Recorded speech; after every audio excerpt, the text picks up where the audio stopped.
Hey tasters! Ever had this happen to you? The weather is pretty warm in Cyprus at the moment. I wanted to chill this little bottle to enjoy with lunch yesterday, so I popped it in the freezer for what should have been half an hour. I completely forgot about it, of course. And this is what happened. Did you know that wine is mostly water? If we were to separate it into components, it would look like this. And water is the reason my frozen wine has risen out of the bottle like this. So is frozen wine the same as ice wine? No, not at all. But they emerge from the same principle. When water freezes, it expands and separates. However, while frozen wine is the result of bad wine storage, ice wine is the result of divine winemaking. And what is special about ice wine? Ice wine is a dessert wine, but unlike other dessert wines, the grapes are not left to dry in the sun or abandoned to the ministrations of noble rot. Instead, after a full season of ripening in the sun, grapes intended to be made into ice wine are not harvested. They are left on the vines to freeze until they are as hard as glass pellets, like this. In other words, ice wine grapes are harvested and pressed whilst frozen. The water content of the grape turns to ice, which means the extracted juice has much higher concentrations of sugar and acidity. This viscous, syrupy grape juice is the reason ice wines are so intense and so expressive. The first ice wine was probably produced in the late 1700s in Germany. A frost descended upon the vineyards just before harvest. The winemakers refused to scrap the crop.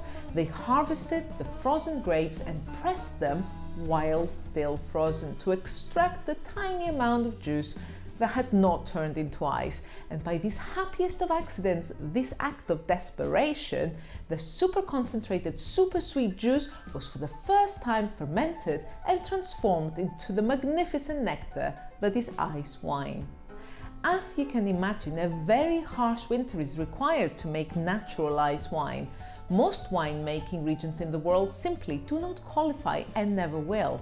The biggest producers of ice wine are Canada, Germany, Austria, Japan and the USA, but only northern regions in Michigan and Pennsylvania.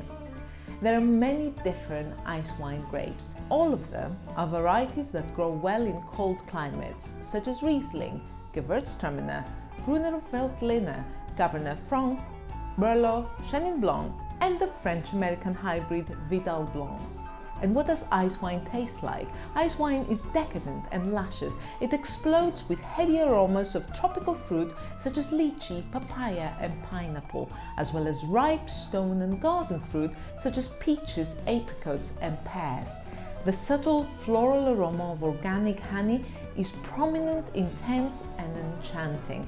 Whichever grape variety is used to make ice wine, there is always a firm layer of acidity that keeps the seductive nectar in perfect balance. That is why ice wine contains the equivalent of a cup of sugar per liter of wine, but never tastes cloyingly sweet. But let's look at some practical considerations, such as how to drink ice wine and how to store ice wine. Ice wine should be served very chilled, but it should not be freezing. Place it in a refrigerator for 1 to 2 hours before serving until it is thoroughly cool. If you wanted an additional chill factor, you could freeze the wine glasses, but do be careful as this will make your glasses brittle. Traditionally, ice wine is enjoyed after dinner and is served in small dessert wine glasses, but its delectable aromas will appreciate the additional wafting space of a regular white wine glass. That's what I use. Up to you. Pair ice wine with high-fat or spicy food to balance the extreme sweetness and acidity of the wine. Try creamy fruit desserts such as cheesecake or panna cotta for instance. If you prefer a savory pairing, try pâtés or seared foie gras. Spicy coconut curries would work really well, as would aged tangy cheese, even blue cheese. How about ice wine storage? Properly stored in a consistently cool place such as a cellar or a wine fridge, ice wine can last many years, generally between 5 and 10 years, depending on the grape used to make it. In fact, ice wines made of Riesling and Gruner Veltliner have been shown to age much longer than 10 years due to their naturally high acidity levels. Besides, the pioneering iconic Canadian winery Enniskillen, which specializes in ice wines, has stored bottles of ice wine that are as old as I am. However, having said that, it should be noted that once opened, a bottle of ice wine should be consumed within 3 to 5 days. The high sugar content makes ice wine extremely vulnerable to spoilage once exposed to oxygen. I once got into a pedantic argument with an American friend about whether the correct way to refer to cold tea was iced tea or iced tea. If you have strong feelings about this, feel free to leave me a comment below. Which do you prefer? In the end, I dropped the subject because A, I only drink coffee anyway, and B, both iced tea and iced tea mean the same thing, so what's the point? However, don't make the same assumption when it comes to ice wine versus iced wine. You can spell ice wine as one word or two, and you can even call it by its German name, Eiswein. But the minute you add a D, you are talking about something different. Ice wines are legally protected in their definition. They must be made from grapes that froze on the vine.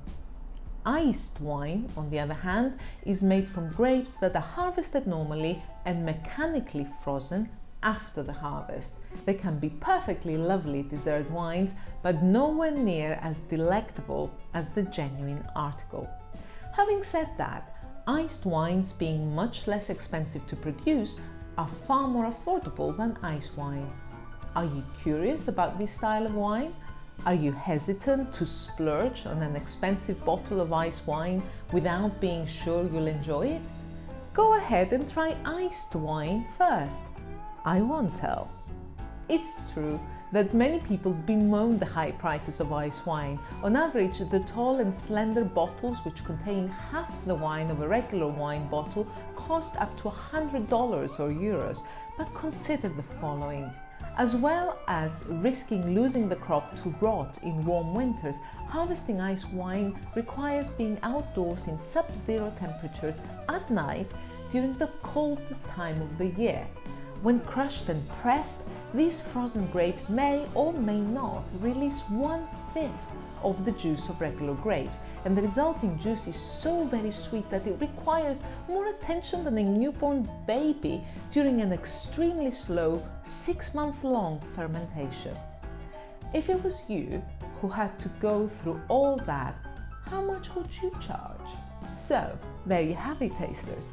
If you have been walking past a bottle of ice wine at your local wine shop, but until now haven't been able to bring yourself to make the next move, it's time to make your move. Go ahead and break the ice. If you have enjoyed learning more about ice wine, leave me a thumbs up, leave me a comment in the comment section below, and if you haven't already, hit the red button to subscribe. I'll see you on the next video.